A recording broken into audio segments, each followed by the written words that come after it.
SMT Nation, we back nation.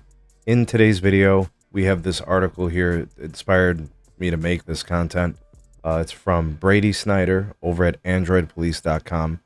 Not sure if Brady actually is a T-Mobile customer, but it sure does seem like it. Maybe a previous customer, maybe not a customer anymore. But there's some key points in here that I want to discuss, and the title says it all. T-Mobile officially lived long enough to become the villain. That's if you guys know where that's from an old movie. Anyways, that's kind of the inspiration of this video. Let's talk about it here. There's a link for the article from Brady down in the description. Ways to support us can be found there as well. Please do like and share this video. Subscribe if you're new here, and turn on the bell notifications icon to never miss an upload from the SMT. All right, folks. So you guys know the story, right? Little company, scrappy, competes. Gets bigger over time, does some great things, fights for market share, gives customers lots, and then company gets big enough, they start consuming other companies, they start getting greedy, corporate things become primary focuses, and the customer kind of put to the back burner. And that's pretty much what's happened at T-Mobile. They've really changed the way that they do business as a company since the T-Mobile and Sprint merger back in 2020. And, we've seen it. We saw them go from, 70, 80 million customers to now well over 100 and probably 20 million customers or something after acquiring Sprint. They've done a lot of things that are anti the old T-Mobile, right? So, they've raised a lot of prices recently. They've tried to change people's plans. They've, laid off tens of thousands of employees, even though they said they wouldn't, right? So blatant lies. The price lock guarantee, the getting broken, all these different anti-consumer policies recently, like with the phone financing and paying things off early, a lot of things that consumers aren't going to like, right? And those were things that, T-Mobile historically used to address were pain points. So they've gone, I think, from eliminating or addressing customer pain points to not solving them, but actually creating them.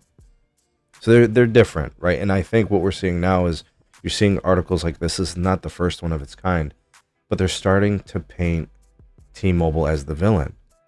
And not in the villain in the sense like they're the worst company ever, but it's more so the tune is they've become exactly what they said they would never become. And, the broken promises of the price lock guarantee is the microcosm, and then it's just the whole thing collectively, right? So more and more of these articles are being published. I think what it is the legacy T-Mobile customer has become very vocal and very loud about their displeasures with the direction that the company is going.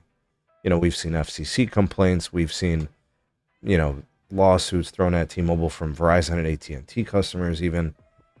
And it's not to say that AT&T and Verizon can be trusted, but clearly, T-Mobile, if they're not just like them, you could make the argument they're worse, because while AT&T and Verizon don't make those promises about, some of those things, there's something to be said about making promises and then lying or breaking them, right? That obviously looks worse. If I never make a promise to you and I never tell you what I'm going to do, you have no expectation. But it's when you make promises and things is when customers will throw it back at you and say, but wait a minute, you called it price lock. How's this a price lock when you're raising prices? See what I mean? So like that's kind of the premise of the article. That's kind of the premise of the way these articles have been printed. But this is not the first one. This is now several. I think the media is starting to catch on, just over time historically. Now it's a timeline of things. You could do a Google search. The undertone of the T-Mobile policy changes and business ethics, they are being questioned. It may have taken 4 years, but I think a lot of people are starting to see it.